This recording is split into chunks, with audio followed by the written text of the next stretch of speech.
इस कार्यक्रम की पुण्यार्चक हैं श्रीमती लाड़ देवी, धर्मपत्नी स्वर्गीय श्री सोहन लाल जी कासलीवाल एवं स्वर्गीय श्रीमती कमला देवी, धर्मपत्नी स्वर्गीय श्री मिश्री लाल जी जैन की स्मृति में। पुत्र पुत्रवधू महावीर प्रसाद, इंदिरा देवी, पदम कुमार, सुनीता, पौत्र पौत्रवधू अक्षत, संजोली, पौत्र पौत्री रानू, खुशबू, सम्यक, पीयूषा एवं समस्त कासलीवाल परिवार, बीजवाड़ वाले केकड़ी, बुआ जी चेतन देवी कटारिया, दूड़ी, लाड़ देवी पाटनी, बंथली, टोंक, पुत्री दामाद शिमला, अशोक बाकलीवाल छाबड़िया, पद्मा राजेश कटारिया नासिरदा, पौत्री दामाद प्रियंका रौनक चूड़ीवाल, दोहिती मेहिका अजमेर।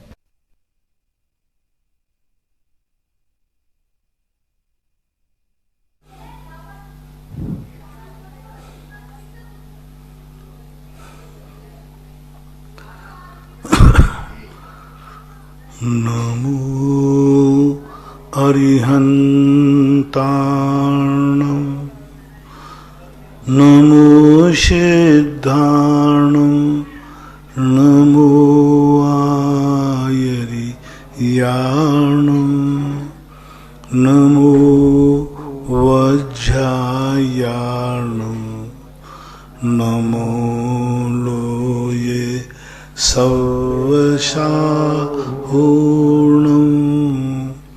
पंच परमेष्टि भगवान की आचार्य श्री गुरुवर कुंद कुंद महाराज की, आचार्य श्री गुरुवर विद्यासागर महाराज की जय हो, जय हो। निर्यापक श्रमण मुनि पुंगव श्री सुधा सागर जी महाराज की जय हो, जय हो। आचार्य संघ की जय हो, जय हो। चंद्रोदय तीर्थ क्षेत्र चांदखेड़ी की सरजमी से यह जिज्ञासा समाधान प्रथम प्रश्न के रूप में सिरौन से अनुज्ञा जैन तेल वाले। नमोस्तु भगवान पंच कल्याणक। आपको मालूम है कि चांदखेड़ी में 14 तारीख से प्रारंभ होने वाले हैं इसी माह के। तो पंच कल्याणक में जो अष्ट कुमारियाँ आती हैं वह कहाँ से आती हैं और तत्काल से उनके 6 नाम दिए हैं, जबकि कहा जाता है कि अष्ट कुमारी। ये थोड़ा समाधान अलग अलग लोग आचार्यों ने इनके लिए अलग अलग ढंग से विवक्षित किया। पूज्य त्रिलोक प्रणति यति विश्वाचार्य महाराज ने इनको 13वें द्वीप जो है यहाँ से नंदीश्वर द्वीप के बाद रुचकवर द्वीप है। रुचकवर द्वीप में जो देवियाँ रहती हैं वहाँ से देवियाँ आती। हरिवंश पुराण में 48 देवियों का उल्लेख है। वहीं पर उन्होंने 99 देवियों का भी उल्लेख किया। और 8 जो कुमार देवियां हैं 8 प्रकार की होती हैं, इसलिए उनमें से एक एक को ले लिया जाता है। जैसे लोकांतिक देव पंच कल्याणक में 8 लोकांतिक देव बुलाते हैं, तो 8 ही थोड़ी लोकांतिक देव, लोकांतिक तो लाखों हैं। कितने 8 लाख कुछ ऐसे उनकी संख्या होती है। तो उतने संख्या के प्रमाण भी सारे लोकांत, लेकिन अपन प्रतीक में 8 बुला लेते। अष्ट कुमारियाँ एक नाम 8 हैं, 8 प्रकार के होने से हर कार्य के लिए 4 नियुक्त होती हैं। 24 घंटे के लिए 4। जैसे आपके यहाँ यदि कोई 24 घंटे नौकर ड्यूटी देवे तो कितने नौकर बदल जाएंगे? 8 घंटे, तो 8 3 3 ड्यूटियाँ। ऐसे वहाँ भी ड्यूटी बदलती है, एक ही देवी नहीं लगी रहती।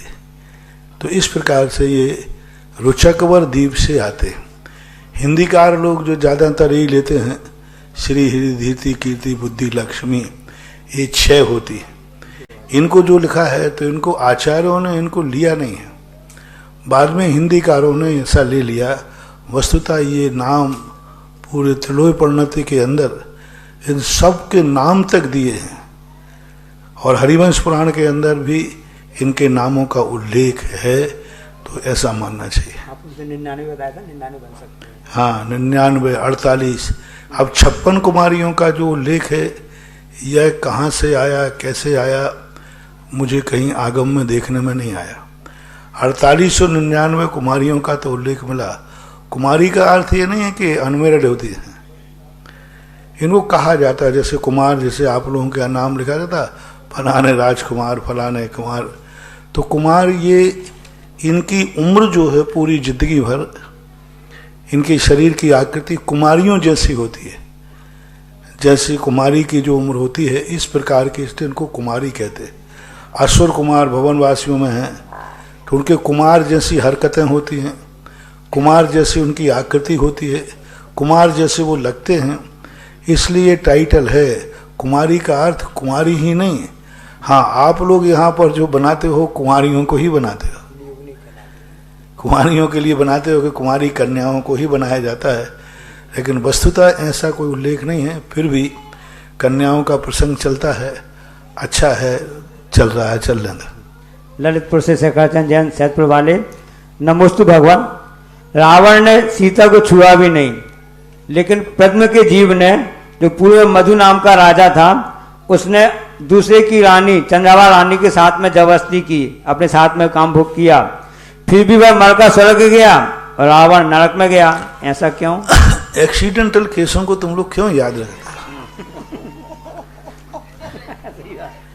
ये एक्सीडेंटल केस कहलाते हैं।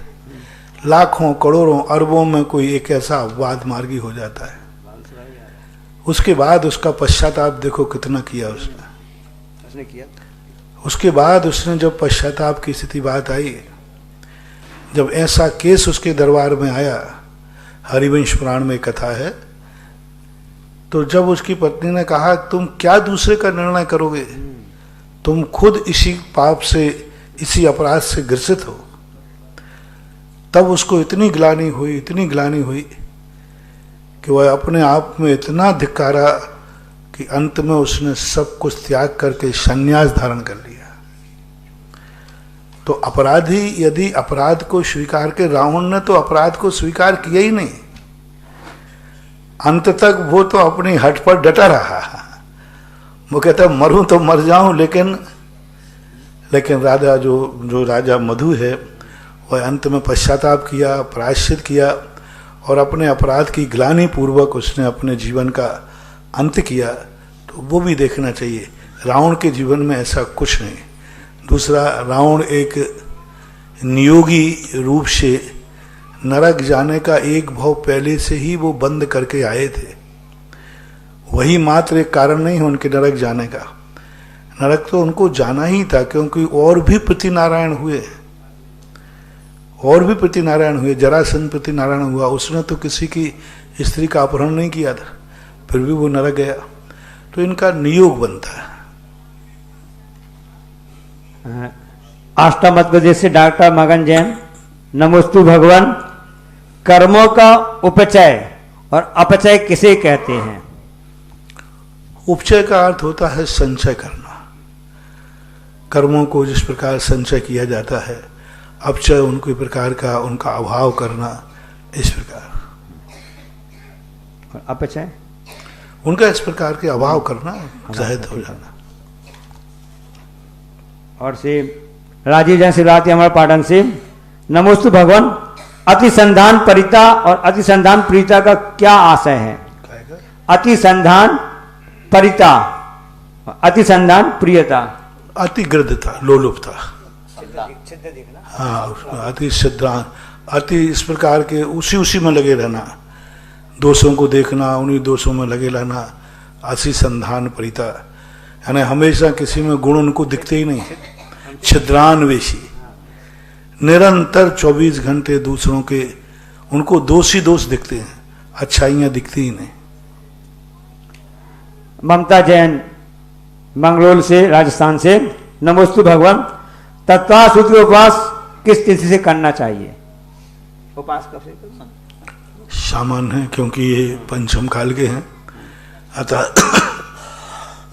तत्वार सूत्र का पाठ करना, पाठ सुनना, तत्वार को दसों का अर्घ्य चढ़ाना सामान्य रूप से, और उपवास करना एक श्रद्धा है। निर्मल जैन मिर्ची अशोकनगर से, नमोस्तु भगवान। जो चक्रवर्ती अपनी मलेश खंड से रानियों को लेकर आते हैं, तो वे अनुव्रत ले सकते हैं क्या? महाव्रत भी लेते हैं। जो मलेश खंड से आए हुए उनके साथ जो लोग हैं, वे मुनि व्रत धारण कर लेते हैं, हारी का भी व्रत धारण कर लेते हैं। अणुवृद्धि तो कोई बाधा ही नहीं है। अगला कि महंजन पत्रकार इंदौर से कि गलत फहमी का एक पल आपसी संबंधों पर जहर बन जाता है और अनेक स्नेह के पलों को खत्म कर देता है। तो महाराज जी, पारिवारिक, सामाजिक, वैश्विक संबंध हैं, गलत फहमी ना हो, इसमें हम कैसे सतर्क रहें? गलत फहमी का अर्थ तुम खुद अपने आप में सोचना चाहिए कि सामने वाला जो कर रहा है उसके संबंध में आप कितना जानते हैं, और जो दूसरों के भड़काने वाले, बढ़ाने वाले होते हैं उनको समझना चाहिए। हमेशा व्यक्ति क्या है, दूसरा बढ़ाने वाला जो होता है उसको अपना हितैषी मानता है, वो जो कह देता है उसके अनुसार चलते हैं। अब ये भी कहानी है कि शक की कोई दवा नहीं होती, उसकी दवा तो तुम्हारे खुद के पास है। अपने व्यक्ति पर विश्वास करो। शक करते करते कई बार इतने व्यक्ति टूट जाते हैं, इतने टूट जाते हैं कि सब कुछ नाश कर लेते हैं। अपने जीवन में शक को उतना ही स्थान दो जिससे संबंध टूट ना पाए।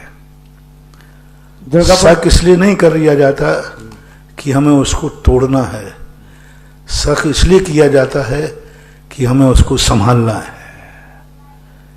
कितना अंतर है? हाँ, बहुत अंतर। बेटे पर शक है कि ये शराब पीता है, तो शक इसलिए नहीं करना कि उसको तोड़ना है, शक इसलिए करना कि उसको सुधारना है। कितना अंतर आ गया? हमें शक है कि बेटा शराब पीता है, तो आप शक क्यों कर रहे हैं? क्योंकि मुझे उसको सुधारना है।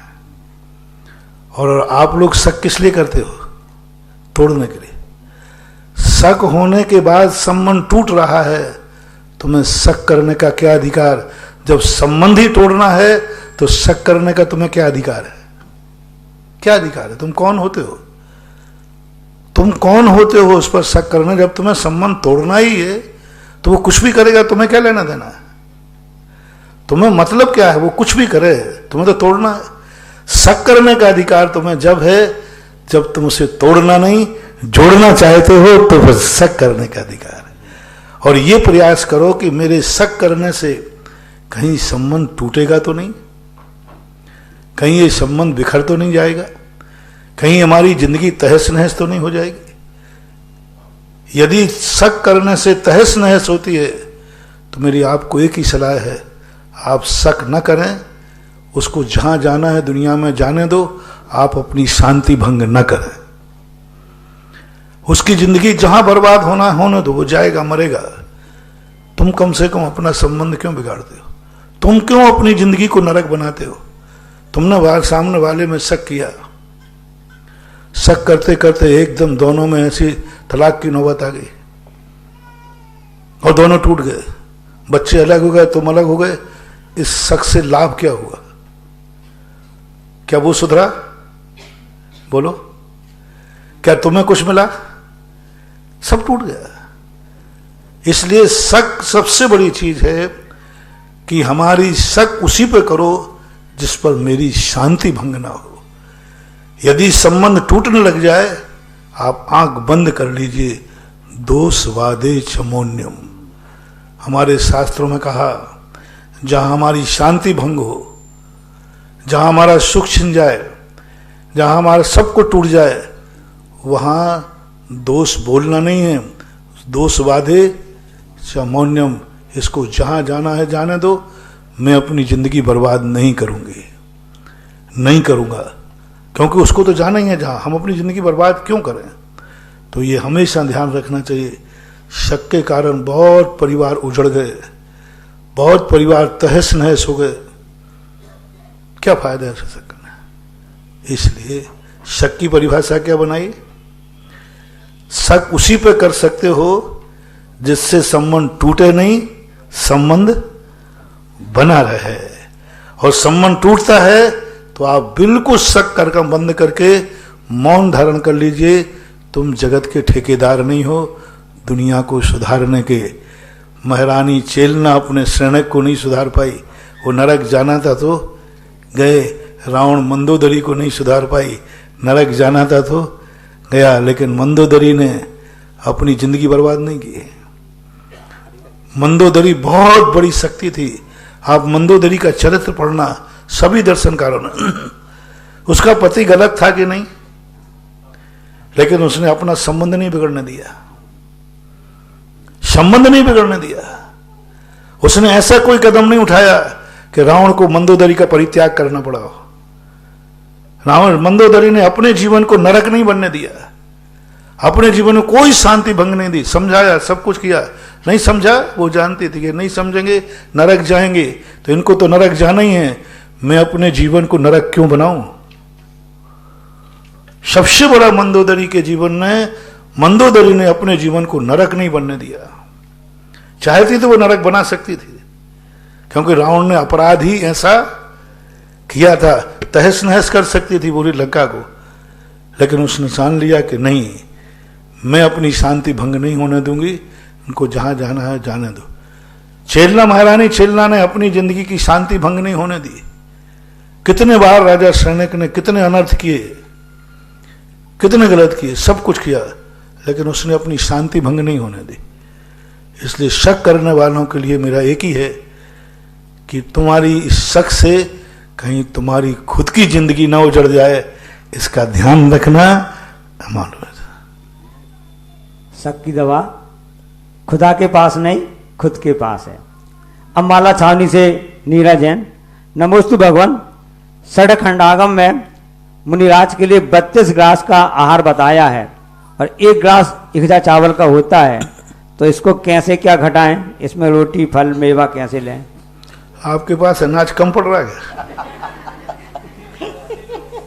आपके साबकाचार में लिखा है क्या कि मुनि को 32 ग्रास देना? ये तो हमारे मूलाचार में लिखा कि हमें 32 ग्रास देना। तुम क्यों गिन करके पाप को बंद करते हो?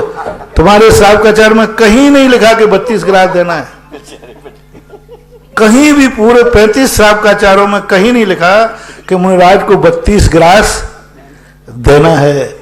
ये मुझे गिनने दो, आपका काम करके क्यों घाटा में कर रहे हो? तुम्हारा तो 33वां चला जाए तो तुम्हें फायदा है, तुम्हें गिनने की कोई जरूरत नहीं है महानुभाव। और ये मुनियों का प्रसंग बड़ा विचित्र है। ऐसा ही नहीं कहा कि 32 ग्रास, उन्होंने 32 ग्रास का एक प्रमाण मांगा है। उसके नीचे ये भी लिखा पूज्यवर वीरसेन स्वामी महाराज ने, पूज्यवर वसुनंदी महाराज ने, कि क्षुधा प्रमाण। ये प्रमाण क्या बांध दिया? एक इन्होंने प्रमाण बांधा और फिर अंत में क्या लिख दिया?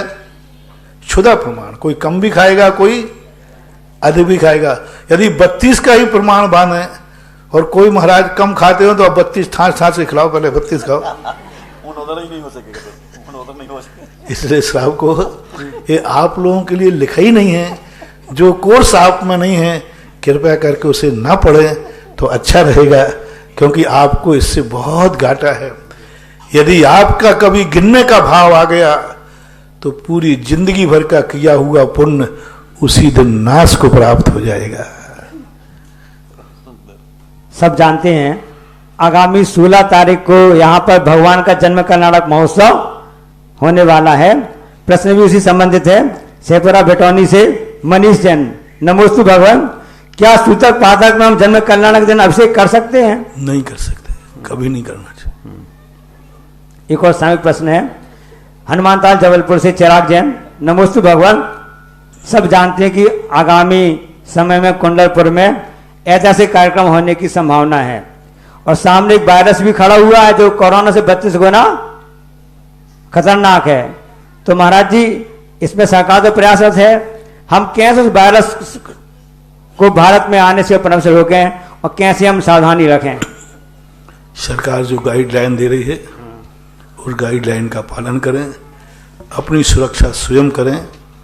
दूसरा, सुरक्षा तो मात्र निर्देश रूप में हमें खुद सावधान रहना है।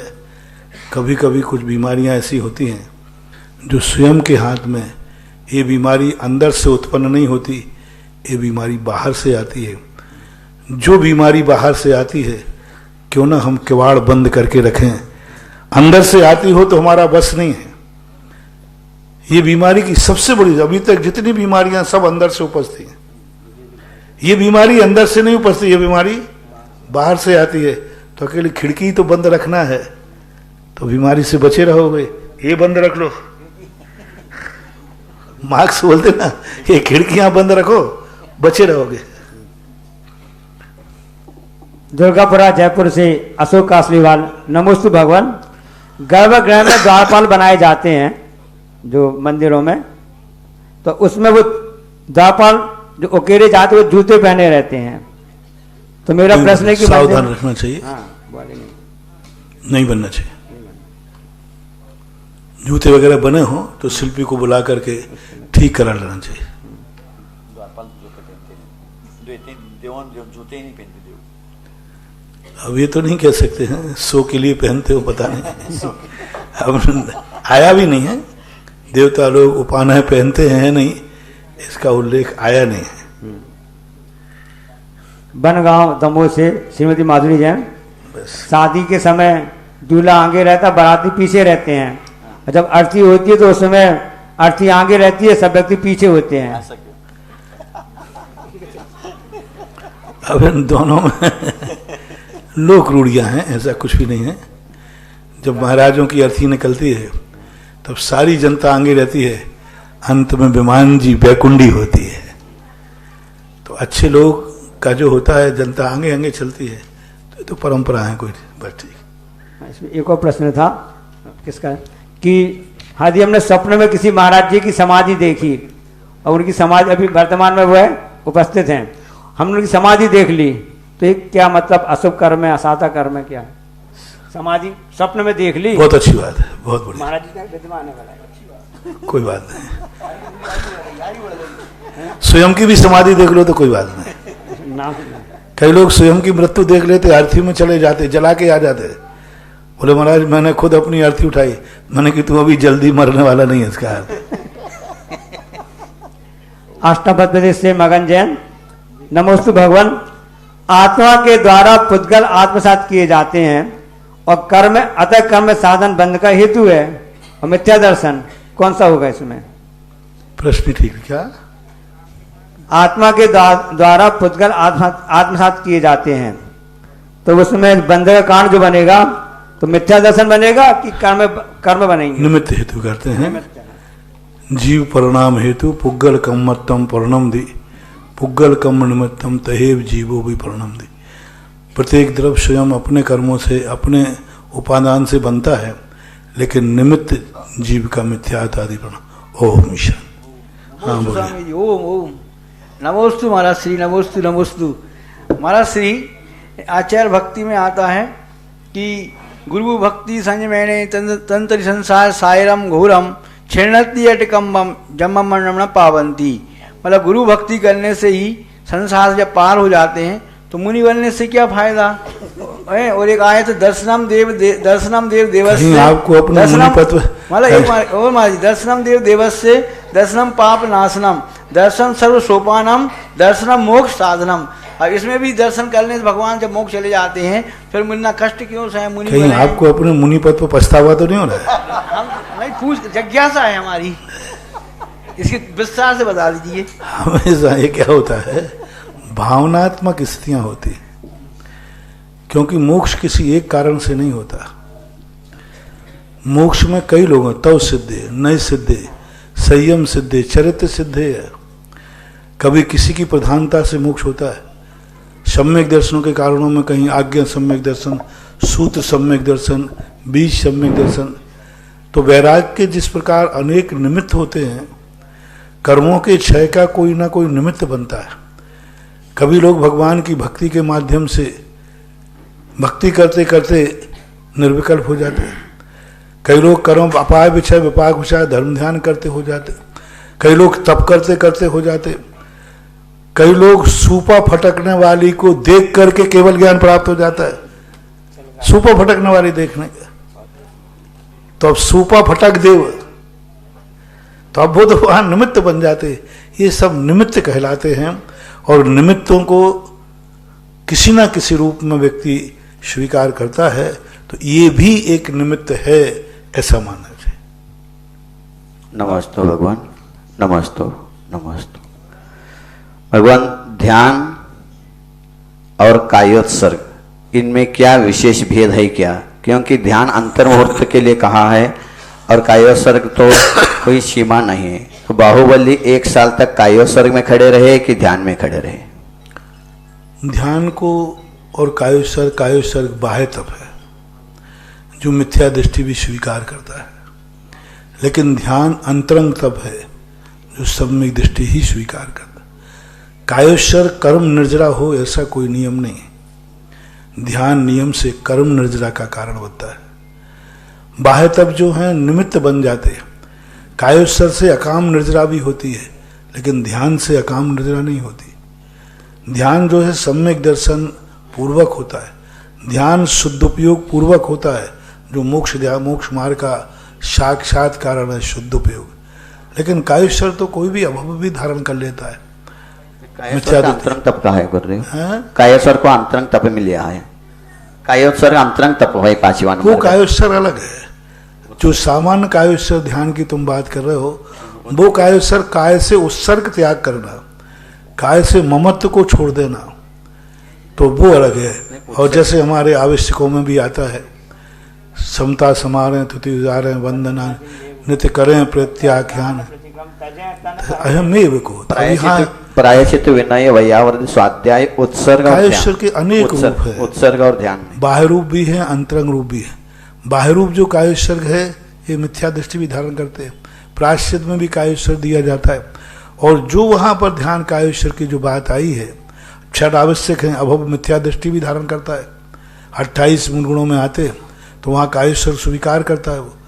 तो कायोत्सर्ग की हमें व्याख्या बनाना पड़ेगी कि कायोत्सर्ग का कितने रूप। ध्यान के अनेक रूप नहीं है।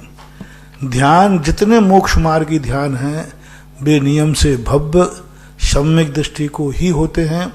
और कायोत्सर्ग जो हैं सम्यक दृष्टि को भी होता है, मिथ्या दृष्टि भी करता है। ध्यान को जो अंतरंग तप का है तो उत्सर्ग को भी अंतर, उत्सर्ग और कायोत्सर्ग में कोई अंतर है क्या? अंतर है, दोनों में अंतर है। उत्सर्ग और कायोत्सर्ग। उत्सर्ग का अर्थ होता है त्याग। कल भी हमने कहा था, गुप्ती का अर्थ है बाहर की गंदगी को रोकना, ध्यान का अर्थ है अंतरंग का शोधन करना। उत्सर्ग का अर्थ होता है त्याग। उत्सर्ग का जो वास्तविक शब्दकोश है वो त्याग अर्थ में आता है। ध्यान त्याग अर्थ में नहीं आता, ध्यान शोधन के अर्थ में आता है, उपलब्धि के अर्थ में आता है। ध्यान में ध्येय को ध्यान में रखा जाता है, कायोत्सर्ग में हेय को ध्यान में रखा जाता है। ध्यान में ध्येय लक्ष्य होता है और कायोत्सर्ग में हेय लक्ष्य होता है। हेय यानी यह चीज मेरी जिंदगी में नहीं आना चाहिए, और ध्यान में यह चीज मुझे प्राप्त करना है। ध्यान ध्याता ध्येय यानी ये चीज हम प्राप्त करना है। जब ये दृष्टि जाती उसे ध्यान कहते हैं। ये चीज मेरी जिंदगी में नहीं आना चाहिए उसे उत्सर्ग और कायोत्सर्ग कहते हैं। तो बाहुबली ध्यान में खड़े थे क्या कायोत्सर्ग में? ये बाहुबली से पूछना पड़ेगा। परिवार का एक सदस्य भी 3 लोक के नाथ भगवान की भक्ति से जुड़ जाए तो उसका सकारात्मक प्रभाव संपूर्ण परिवार पर होता है।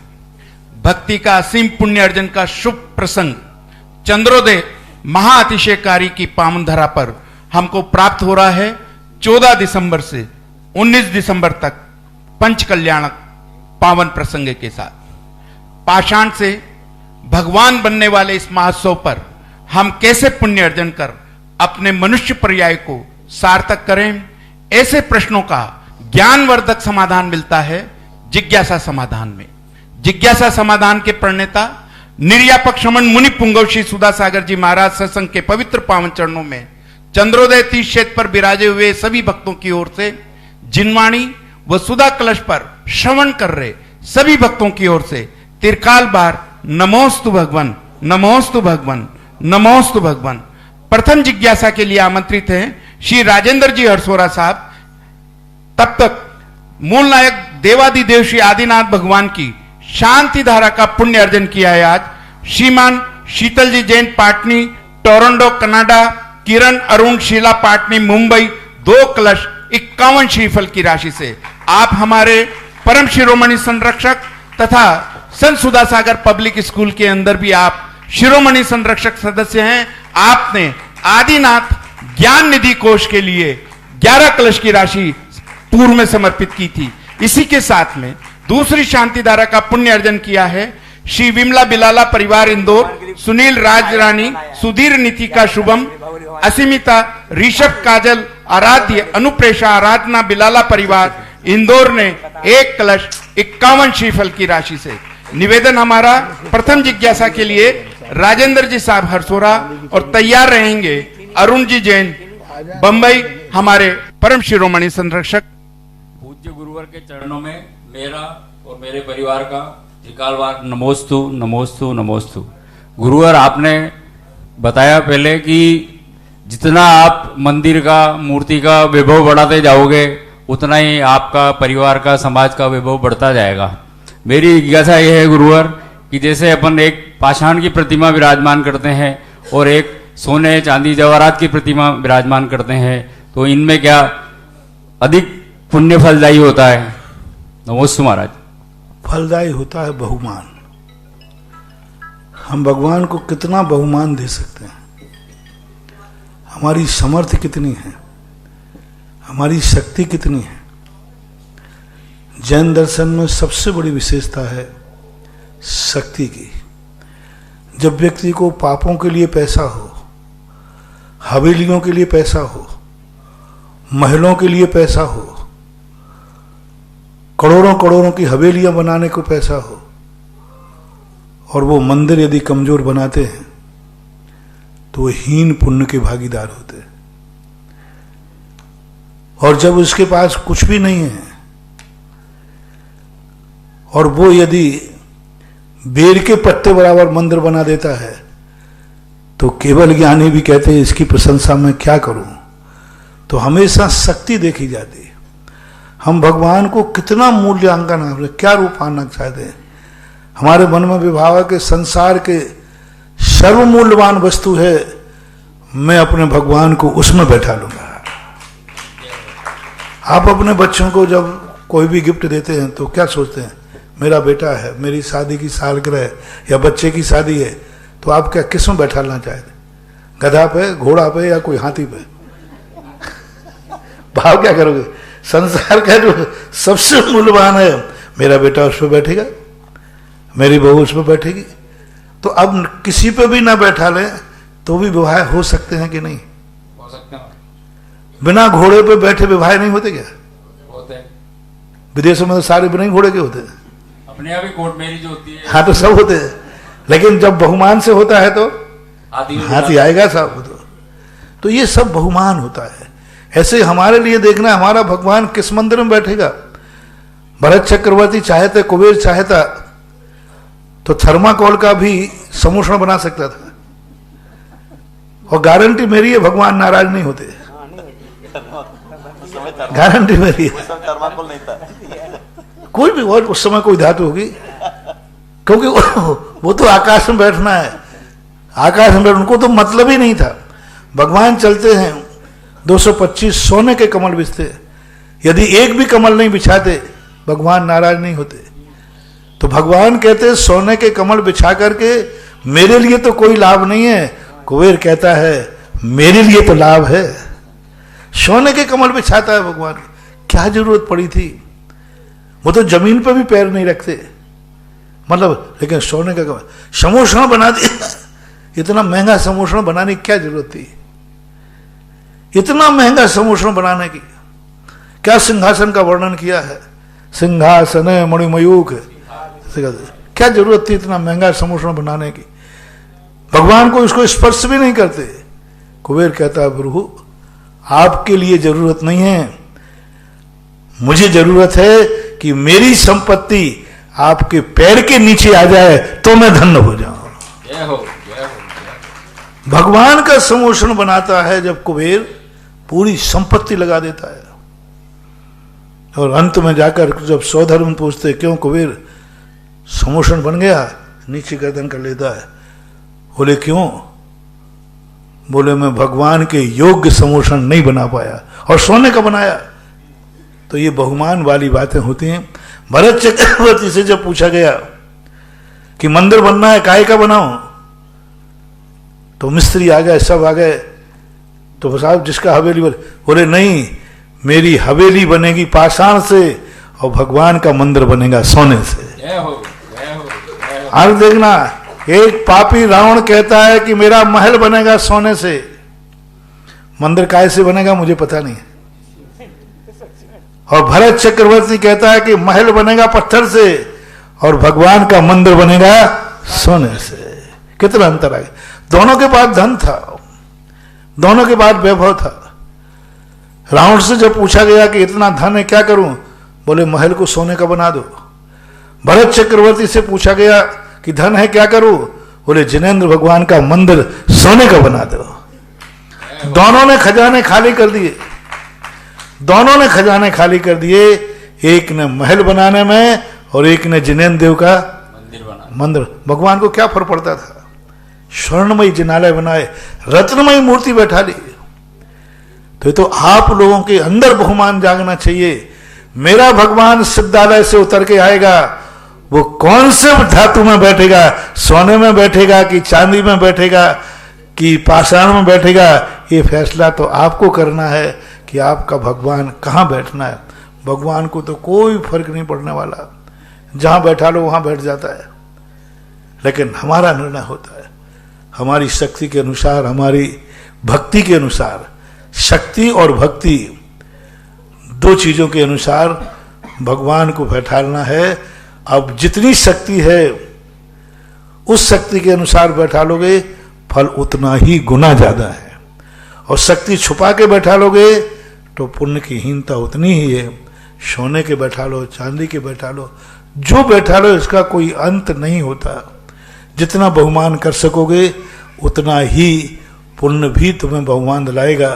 तुम धर्म का बहुमान करोगे, धर्म तुम्हारा बहुमान बढ़ाएगा। धर्म का सम्मान करोगे, धर्म तुम्हारा सम्मान बढ़ाएगा। तुम भगवान को समृद्ध बनाओगे, तुम समृद्ध होगे। तुम मंदिर को समृद्ध बनाओगे, तुम्हारी जिंदगी समृद्ध होगी। धर्म रक्षति रक्षता।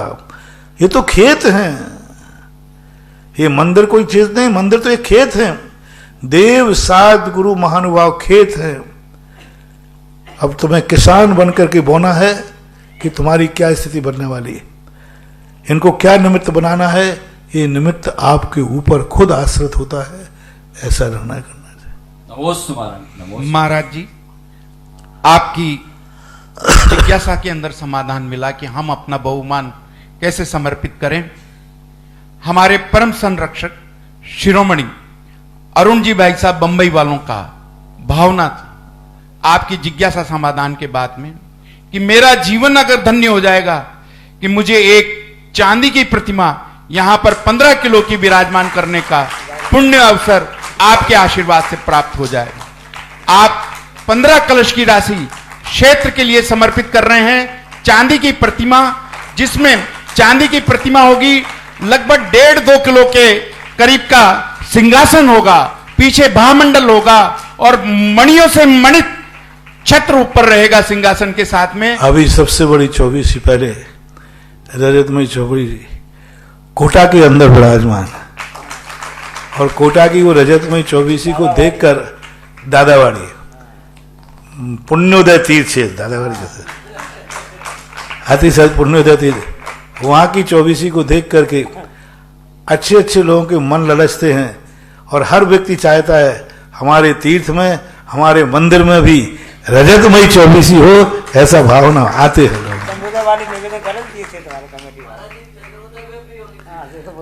अध्यक्ष जी कह रहे हैं चंद्रोदय में भी होना चाहिए। देखो, मैं किसी कार्य के लिए योजना बनाता नहीं, और योजना बनाओ तो आशीर्वाद में कंजूसी करता नहीं। और तुम्हारी स्थिति बनती है तो तुम बनाओ, बहुत अच्छी चीज है, बढ़िया है। पूरी कमेटी की भावना है कि रजत की यहां पर 2400 भगवान की प्रतिमाएं जो लगभग 12 से 15 किलो चांदी की होंगी, सिंहासन होगा, मणियों से मुकुट छत्र होगा, पीछे भामंडल होगा, ऐसा वैभव यहां पर हो जैसा पुण्योदय क्षेत्र कोटा में हम लोग देख रहे हैं, उससे भी भव्य यहां पर बने, ऐसा कमेटी की भावना है।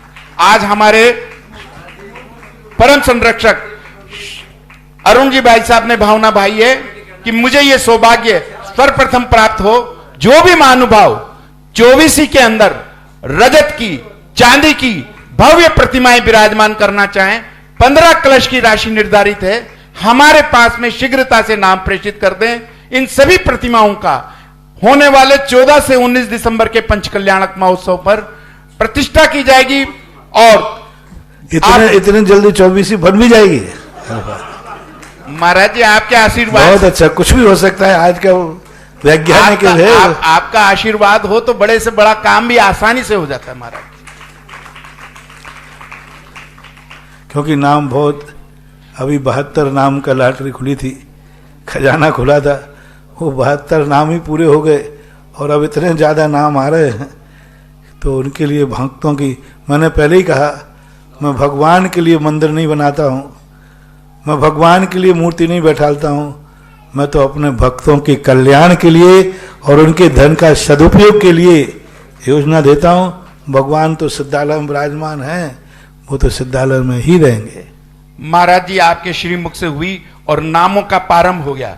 दूसरा नाम हमारे पास में आ गया, श्रीमान ज्ञानेंद्र जी साहब गदिया सूरत वालों ने भावना बाई है रजत कलश की प्रतिमा विराजमान करने की 15 कलश की राशि से उनके पुण्य की बहुत बहुत अनुमोदना। इसी के साथ में कल निर्यापक श्रमण के श्रीमुख से भरत और आदि बाहुबली भगवान का, आदिनाथ भगवान की प्रतिमा का था, पुण्य अर्जन हुआ। श्रीमान पवन कुमार जी रेखा मंजू जैन मोड़क वालों ने 11 कलश की राशि से भगवान विराजमान करने का पुण्य अर्जन किया। दूसरा पुण्य अर्जन किया श्री दौलत राम जैन परिवार सीकरी वाले सुरेंद्र कुमार, अशोक कुमार, पीयूष, धनंजय, भव्य, हार्दिक परिवार अलवर वालों ने 11 कलश की राशि से। निवेदन हमारा अरुण जी भाई साहब से जिज्ञासा के लिए, पधारें अरुण जी भाई साहब।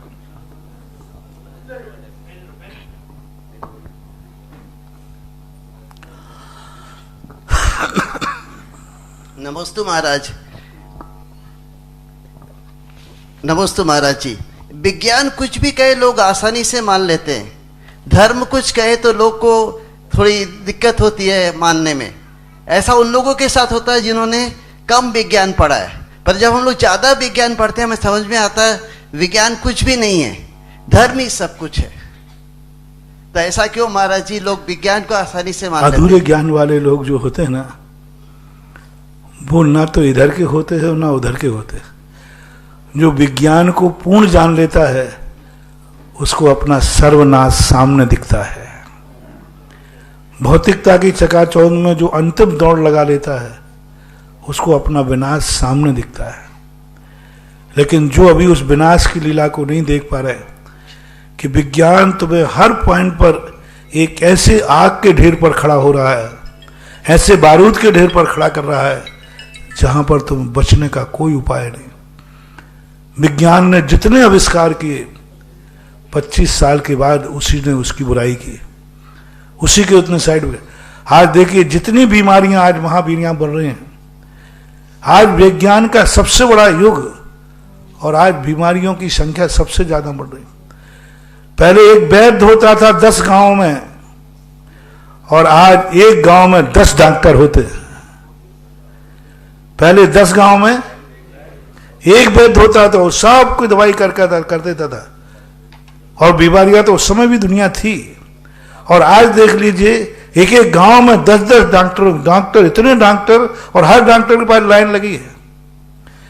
विज्ञान यदि सुख दे रहा है तो ये बीमारियों में डॉक्टर बढ़ना बता रहे हैं। डॉक्टरों का बढ़ना बता रहा है कि देश विनाश की तरफ जा रहा है। और वो युग ऐसा था, डॉक्टरों का नहीं होना बता रहा है कि देश सुखी है। पुलिस की चौकी बता रही है कि यहां चोर रहते हैं और जहां पुलिस की चौकी नहीं है वह बता रहा है कि यहां साहूकार लोग रहते हैं। तो आज तुम देख रहे हो कितने तरीके से डॉक्टर, कितनी बीमारियां, कितने आविष्कार हो रहे हैं। विज्ञान जैसा जैसे बढ़ता जा रहा है, हर साल कोई नई बीमारी, हर साल कोई नया आविष्कार, हर साल कोई नई दवाई चल रही है। ऐसा क्यों हो रहा है? क्योंकि विज्ञान हमें उसी तरफ ले जा रहा है जिस तरफ हमारा नाश होना है, और धर्म उस तरफ ले जाता है जहां हम नाश से नहीं, हम नाश में भी, विनाश में भी अविनाश के दर्शन करके और अविनाशी बन जाते हैं। महाराज जी, ऑनलाइन के अंदर जिज्ञासा समाधान का श्रवण कर रहे हैं आपके परम भक्त ज्ञानेंद्र जी साहब गदिया।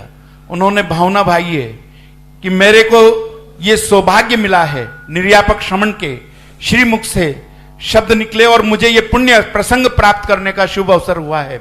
मैं व्यक्तिगत रूप से तो सूरत में उपस्थित हूं, लेकिन मेरा निवेदन है अध्यक्ष जी महोदय से कि मेरी तरफ से गुरु चरणों में श्रीफल समर्पित करके और मेरे को डायरेक्ट ऑनलाइन जो है आशीर्वाद प्रदान करवाएं। आशीर्वाद आशीर्वाद।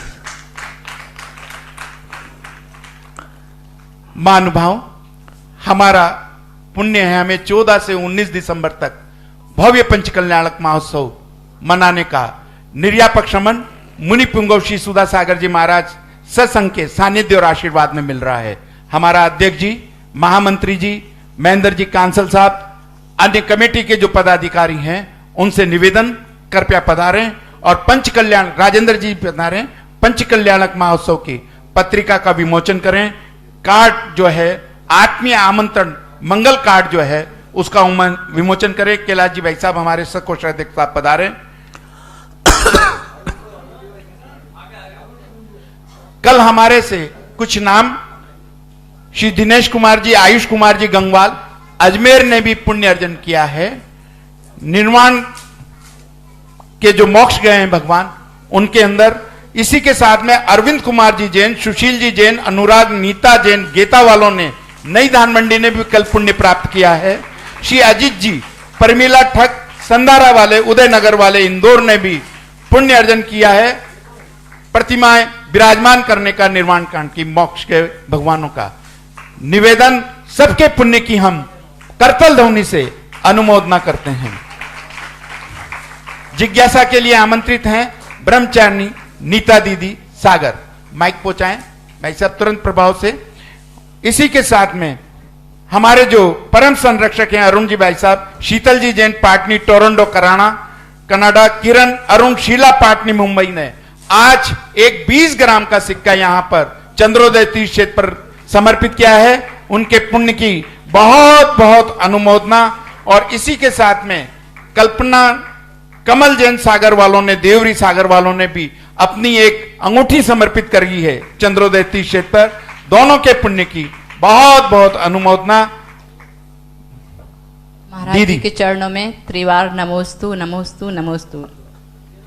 हम अभी यह हरिवंश पुराण पढ़ रहे थे, उसमें आया है कि जब कृष्ण जी की मृत्यु हो जाती है तो उनको 6 महीने तक उनके बड़े भाई ऐसे मतलब नहाते धुलाते खिलाते पिलाते सब कुछ है। तो क्या उनके शरीर में कोई विकृति नहीं आई या कोई मतलब दुर्गंध नहीं आई हो, क्योंकि औदारिक शरीर तो उनका भी था। तो महापुरुषों के शरीर में कुछ ऐसी विशेषताएं होती हैं कि वो जल्दी शरण गलन को प्राप्त नहीं होते। पाषाण है, पौद्गलिक परिणतियां हैं। वर्तमान में अपन ने देखा किसी शरीर से दुर्गंध जल्दी आ जाती है, किसी से नहीं आती। वे महापुरुष होते हैं कि उनके शरीर में इतनी जल्दी, जितने जल्दी सामान्य लोगों में आती है, इतना जल्दी उनमें नहीं होता है। वो 6 महीने तक कंधे पर रखना ही बता रहा है कि उनके शरीर में ऐसी कोई विकृति नहीं आई। आज तैयार रहेंगे पंडित शांतिलाल जी साहब आगर प्रतिष्ठाचार्य, और उसके बाद में तैयार रहेंगे श्रीमती शीला जैन मुंबई। देवादि देव श्री आदिनाथ भगवान के समक्ष असीम कालीन भक्तामर विधान का पुण्य अर्जन किया है। श्री नवीन जी, राहुल, रोहित जैन, प्रयास, महान, शोभा, प्रियंका, ऋतु, कनिष्का, तनिष्का, रानीपुर वालों ने भोपाल।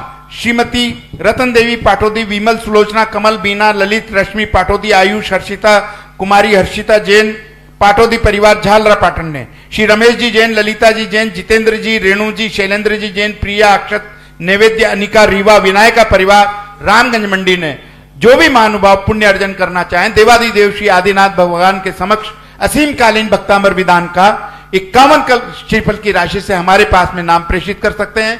वर्ष में एक बार आपको ये पुण्य और सौभाग्य का अवसर प्राप्त होगा चांदी का सक्का और नंद्यावती इसमें स्थापित किया जाएगा, जो अगले वर्ष आपको समर्पित किया जाएगा।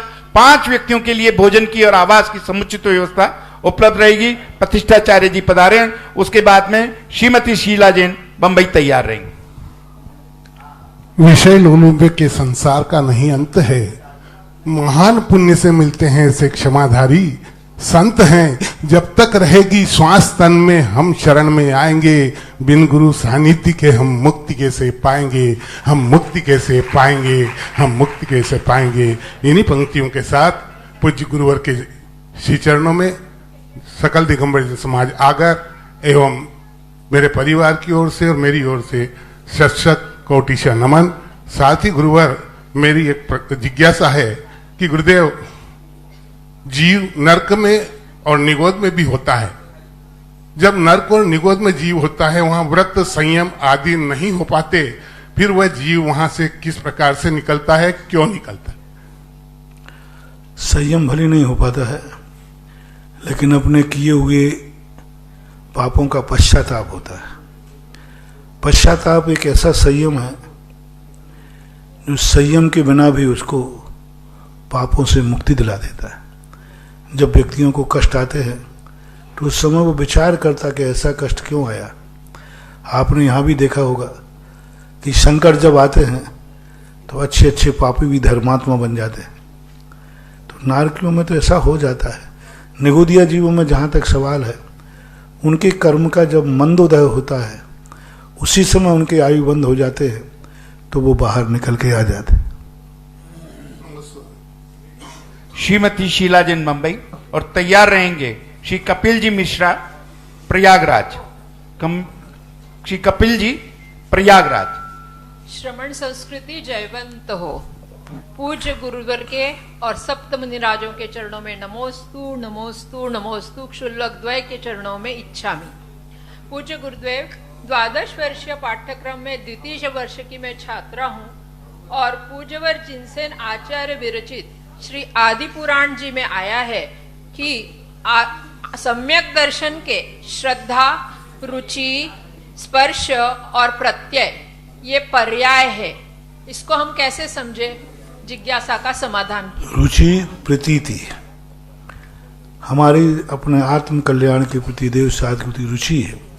प्रतीति अर्थ है उनकी आज्ञा को पालन करने के लिए हमारा मन लालायत है। प्रत्यय बोला है गुरुदेव। प्रत्यय प्रत्यय का अर्थ होता है कि वो जानता है कि सम्यक दर्शन मेरे मोक्ष का कारण है। अनुभूति में लाता है कि ये मेरे कारण हैं, इनके बिना मेरा मोक्ष नहीं लाएगा। क्योंकि प्रत्यय सम्यक दर्शन ज्ञान चारित्र्य हमारे मोक्ष के कारण है, ऐसी वह रुचि करता है, प्रतीति करता है। और स्पर्श स्पर्श का अर्थ होता है पूरी ताकत लगाता है, पूरा सोचता है कि नहीं भगवान ने जो कहा मैं करूंगा, आज मैं कसाय नहीं करूंगा, पूरी ताकत लगाता है। आज मैं राग द्वेष भाव नहीं करूंगा। ऐसी बार बार वो भगवान की वाणी को जो कथित है वो स्पर्श करने का प्रयास करता है, वहाँ को पाने को प्रयास करता है। पूज्यवर नेमीचंद महाराज ने गोमट सार में लिखा कि सम्यक दृष्टि व्रतों को लेने के लिए इतना उतावला होता है, छटपटाता है, कब मैं वृत्ति बनूं, कब मैं त्यागी वृत्ति बनूं, कब मैं मुनि बनूं, कब कर्मों का क्षय करूं। ऐसी जो बार बार उसके अंदर हुक आती है, बार बार जो हिलोर आती है, वह स्पर्श कहलाता है। यानी बार बार वो धर्म को स्पर्श करने का भाव करता है। कपिल जी मिश्रा प्रयागराज तैयार रहेंगे और उसके बाद में विमला जैन सागर। जिज्ञासा समाधान को प्रार्थना सभा न बनाते हुए मैं मात्र 2 लाइनों से अपनी जिज्ञासा महाराज जी तक पहुंचाता हूं कि ख्यालों में तू है, ख्वाबों में तू है, ख्यालों में तू है, ख्वाबों में तू है, जिधर देखता हूं उधर तू ही तू है। न कुछ आरजू है न कुछ जुस्तजू है, जिधर देखता हूं उधर तू ही तू है। परम पूज्य निर्यापक श्रवण मुनि पुंगव श्री सुधा सागर जी महाराज के श्री चरण कमलों में नमोस्तु अर्पित करते हुए संपूर्ण सत्संग को एक कृतज्ञ प्रणाम अर्पित करता हूं। हे गुरुदेव, मेरी जिज्ञासा यह है कि जो विभिन्न क्षेत्रों का अर्जित किया हुआ ज्ञान होता है, उस ज्ञान विषय का संबंध आत्मा से होता है या शरीर से? ज्ञान का संबंध सदा आत्मा से ही होता है। लेकिन जैसे अपन गेहूं बोते हैं तो अंकुर गेहूं में ही निकलता है, हरियाली गेहूं में ही निकलती है, लेकिन जब तक मिट्टी और खाद न मिले तो वो अंकुर पल्लवित नहीं हो पाता। इसी प्रकार ज्ञान तो आत्मा में से ही प्रकट होता है, लेकिन शरीर खाद का काम करता है, मिट्टी का काम करता है, पानी का काम करता है। अपना मन, अपना शरीर, अपनी इंद्रियां यदि अच्छे खाद के रूप में हैं तो ज्ञान के अंकुर रूपी फसल अच्छी फल जाती है। लेकिन अंकुर तो गेहूं में ही आएगा, खाद में अंकुर नहीं आएगा। आपने देखा होगा गेहूं में अंकुर किस में आएगा? गेहूं में, खाद में नहीं आएगा, मिट्टी में नहीं आएगा, पानी में नहीं आएगा। लेकिन इनके मिलने से अंकुर में पुष्टि होती है कि नहीं? ऐसा ही अपना ज्ञान होता है।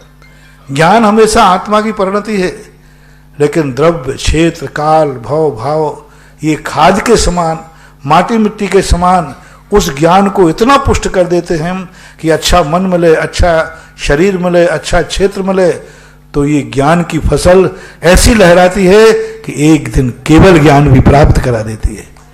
वही ज्ञान जब मिथ्या दृष्टियों को नरकों में, देवों में रहता है, वहां मनुष्य पर्याय रूपी खाद न होने से वो पल्लवित नहीं हो पाता, केवल ज्ञान प्राप्त नहीं कर पाता। और वही ज्ञानधारी जीव जब अच्छे मनुष्य पर्याय को पा लेता है तो वह अपना ज्ञान का वो अंकुर फूट जाता है कि उस ज्ञान में से केवल ज्ञान का वृक्ष भी स्थापित हो जाता है। ऐसा मानना चाहिए। विमला जैन सागर और तैयार रहेंगे अनिल जैन नेंदर सागर। नमोस्तु महाराज जी, नमोस्तु महाराज जी। तीनों महाराजों की चरणों में नमोस्तु, बारंबार नमोस्तु। हे भगवान, मेरी जिज्ञासा ये है कि मैं व्रती हूँ और मैं 1234 के व्रत करती हूँ। मैं एकासन से करती हूँ और उसमें अष्टमी और चतुर्दशी आएगी कि नहीं आएगी, मेरी जिज्ञासा ये है। तो क्या करना? अष्टमी चतुर्थी। अच्छी बात है, बढ़िया। नहीं, अष्टमी चतुर्थी की व्रत हम करेंगे तो मानेंगे कि नहीं मानेंगे, उसमें आएंगे। अष्टमी 14 से यदि आपका अलग से व्रत लिया है तो नहीं माना जाएगा, और अलग से व्रत नहीं लिया है तो शामिल कर सकते हैं।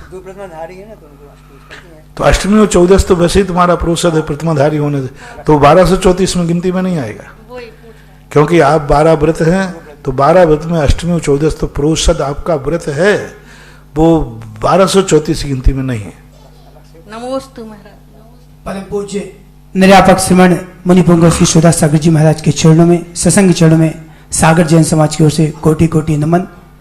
पूज्य मुनिश्री, आज देखा जा रहा है या सरकारी आंकड़े भी ऐसे बताते हैं कि अपेक्षाकृत पूरे देश में जैन समाज की जनसंख्या वृद्धि दर सबसे कम है। तो ऐसे में हमारे धर्म की आगे संस्कृति का संरक्षण कैसे हो पाएगा, इसके लिए समाज के लिए कुछ दिशा निर्देश। संरक्षण हमें उतना ही करना चाहिए जितनी हमारी कुव्वत है। अति भविष्य देख के जाएंगे तो हम शायद एक कदम भी नहीं चल पाएंगे। हमें उतना ही देखना है जितना हमें दिख रहा है। जो हमें नहीं दिख रहा है, यदि हम वो संदेह का बीज पाल लेंगे तो हम कभी घर से एक कदम भी बाहर नहीं निकाल पाएंगे। हमें इतना ही देखना है सांस्कृतिक संबंध जितना हमें दिख रहा है। हमें दिख रहा है कि हमारी जिंदगी में हमारा धर्म खत्म नहीं होगा, बस काफी है। इसके बाद क्या होगा वो केवली भगवान का विषय है। जैसे अपन देखते हैं कि हम गाड़ी में कितना देखते हैं, जितना हमें दिख रहा है उतना हम देखते हैं, लेकिन अब जितना नहीं दिख रहा, पहले वो दिखाओ तब गाड़ी चलाऊंगा। आप गाड़ी में बैठ गए और आपने देखा कि आपको 100 मीटर तक दिख रहा है, सड़क तो 100 के बाद भी है ना, तो तुम कहो पहले हमें 100 मीटर के बाद दिखेगा तब गाड़ी चलाऊंगा, तो फिर कभी गाड़ी जितना दिख रहा है उतनी गाड़ी चलाओ, उसके बाद फिर आगे और दिखेगा तो फिर चला लेना। इसी प्रकार धर्म करते समय हम यदि भविष्य की मन में सोचेंगे तो भविष्य के जीवन में तो सुबोधिनाथ भगवान के समय ही धर्म खत्म हो जाना चाहिए था, क्योंकि सुबोधिनाथ भगवान के बाद धर्म का अंतराल पड़ गया। लोग सोचते कि अब शीतलनाथ भगवान तो आ ही नहीं पाना, उसके पहले ही धर्म खत्म हो जाएगा। नहीं, हमें उतना देख के चलें जितना हम धर्म को संभाल सकते हैं। आज अपने धर्म में इतना धर्म है कि इतना पक्का है, अपनी जिंदगी में तो अभी धर्म का ह्रास। हमारे मंदिर, हमारे गुरु, हमारे धर्म हमारे साथ हमारी अंतिम श्वास तक जीवित रहेंगे, ये हमारा भाग्य है। अब इसके मरने के बाद क्या होगा वो मरने के बाद बताऊंगा। A.K. जैन साहब, रिटायर्ड डीएसपी, हमारे पास में बहुत सारे लोगों के प्रश्न आ रहे हैं चांदी की रजत प्रतिमाओं के बारे में जानकारी के लिए। जो भी महानुभाव पुण्य अर्जन करना चाहें वो हमारे पास में शीघ्रता से नाम प्रेषित करें, क्योंकि पंचकल्याणक महोत्सव 14 से 19 दिसंबर तक है और सारे कार्य को पूर्ण रूपता देने के लिए बहुत कम समय हमारे पास में बचा है। जो भी पुण्य अर्जन करना चाहें उनसे निवेदन, कृपया हमें शीघ्रता से हमारे पास में प्रेषित करें। श्रीमान चीतरमल जी, पारस कुमार जी, मनोज कुमार जी, लाभांश, कंचन, रौनक, एकता, श्रीमती चंद्रकला, निशा, सोनल, समस्त कागला परिवार ने पुण्य अर्जन किया था। निर्वाण के मोक्ष के भगवान का परिवार से निवेदन, कृपया पधारें और गुरु चरणों में आशीर्वाद प्राप्त करें और कमेटी उनका अभिनंदन और स्वागत करें। A.K. जैन साहब, रिटायर्ड डीएसपी साहब। नमोस्तु महाराज जी, नमोस्तु महाराज जी, नमोस्तु महाराज जी। समाज के लोग पुलिस में भर्ती होते हैं, थानेदार रहते हैं, टीआई बनते हैं, डीएसपी हो जाते हैं और उसके बाद रिटायर हो जाते हैं। तो जो 34 साल पुलिस की नौकरी करते हैं, 34 साल बड़े रौब से नौकरी करते हैं और रिटायर होने के बाद वो चाहते हैं कि वही रौब बना रहे हमारा, तो वो रौब नहीं बन पाता है और वैसी ज़िंदगी नहीं जी पाते। तो महाराज जी बताएं कि कैसे जिए कि वो रौब ना रहे। बड़े ऑफिसरों पदों से जो उतर जाते हैं बाद में पागल कुत्ते के समान बड़े खतरनाक हो जाते हैं, क्योंकि उनको जी सर और एस सर की आदत होती है, अक्सर कर हमने देखा है। लेकिन यदि ये होश पूर्वक रिटायर्ड होते हैं तो इस समाज में इतना बड़ा काम कर सकते हैं जो 1000 व्यक्ति भी नहीं कर सकते, जो कि IAS ऑफिसर रिटायर्ड होकर कर सकता है। आज रिटायर्ड होने के बाद यदि वो एस सर जी सर का छोड़ करके एक समाज के व्यक्ति रहे, हमारे एक आज भारत के पुलिस कमिश्नर पद से रिटायर्ड हुए S.K. जैन साहब आज समाज का गौरव बनकर जी रहे हैं। आज क्षेत्रों का निर्माण कर रहे हैं, गोलाकोट तीर्थ क्षेत्र। आज सांगानेर संस्थान, सांगानेर के राणा जी के बाद अध्यक्ष पद पर बैठे, आज सांगानेर संस्थान को चला रहे। आज 250 बच्चे 100 बच्चियों के लिए संस्कार देने के लिए अपनी योग्यता का मूल्यांकन कर रहे हैं। सरकार भी रिटायर्ड होने के बाद तुम्हें आयोग सौंप देती है। सारे रिटायर्ड ऑफिसर मेरे पास आ जाएं, मेरे पास इतने आयोग हैं, मैं एक एक आयोग का आपको ऑफिसर बना दूंगा। लेकिन समाज के रूप में आज S.K. जैन साहब भारत के लिए मिसाल है, जो आज एक बहुत बड़ी चीज, सांगानेर संस्थान का भी अध्यक्ष पद संभाल करके उन्होंने भारत को यह दिखा दिया कि हम सरकारी IAS ऑफिसर बनने के बाद भी जब हमें सरकार से रिटायरमेंट मिलता है तो हम समाज के ऑफिसर नहीं तो समाज के सेवक तो बन सकते हैं। और इसलिए गोलाकोट जैसे आप लोग जितने आश्चर्य जैसे लोग हैं, इनके लिए हमने बहुत सारी व्यवस्थाएं करके रखी। बस यही है कि समाज में जी सर नहीं, समाज को सिर माथे रख करके सेवा करना पड़ेगी तो काम बन सकता है। ऑफिसर आज रिटायर होने के बाद समाज में आज पढ़े लिखे लोग हैं कहाँ? पढ़े लिखे लोगों को समाज के बीच में आना चाहिए और समाज के दायरे में आ जाएं तो समाज का बहुत कुछ सुधार हो सकता है। संगीता जैन, ऐसे लोगों के लिए हमने वानप्रस्थ आश्रमों की व्यवस्था की थी कि जो ऐसे रिटायर्ड लोग जो होते हैं, घरों में रह नहीं पाते सब जगह, तो अपने तीर्थ क्षेत्रों पर रह करके अपने दाम्पत्य रूप में रहें और आराम से वृद्ध अवस्था में वानप्रस्थ रह करके अपने जीवन का संभाल करें तो कर सकते हैं, करना चाहें तो। संगीता जैन, मांडला MP ने पुण्य अर्जन किया, उन्होंने एक अंगूठी समर्पित की है चंद्रोदय तीर्थ क्षेत्र के लिए। जब हम बिलासपुर में तो जैन समाज ने हमें बिलासपुर जैन समाज का अध्यक्ष बनाया था। बहुत अच्छा। इसी के साथ में, क्योंकि बहुत सारे प्रश्न हमारे पास में हैं, सभी से हम क्षमा याचना करते हैं समय की उपयोगिता को देखते हुए। कौन पुण्यशाली जीव होगा जिनवाणी स्तुति के पूर्व निवेदन जो आज महामुनि राज निर्यात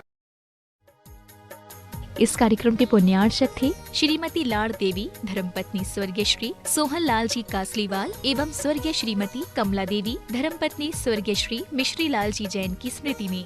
पुत्र पुत्र वधु महावीर प्रसाद, इंदिरा देवी, पदम कुमार, सुनीता, पौत्र पौत्र वधु अक्षत, संजोली, पौत्र पौत्री रानू, खुशबू, सम्यक, पीयूषा एवं समस्त कासलीवाल परिवार, बीजवाड़ वाले, केकड़ी, बुआ जी चेतन देवी कटारिया, दूड़ी, लाड़ देवी पाटनी, बंथली, टोंक, पुत्री दामाद शिमला, अशोक बाकलीवाल छाबड़िया, पद्मा राजेश कटारिया नासिरदा, पौत्री दामाद प्रियंका रौनक चूड़ीवाल, दोहिती मेहिका अजमेर।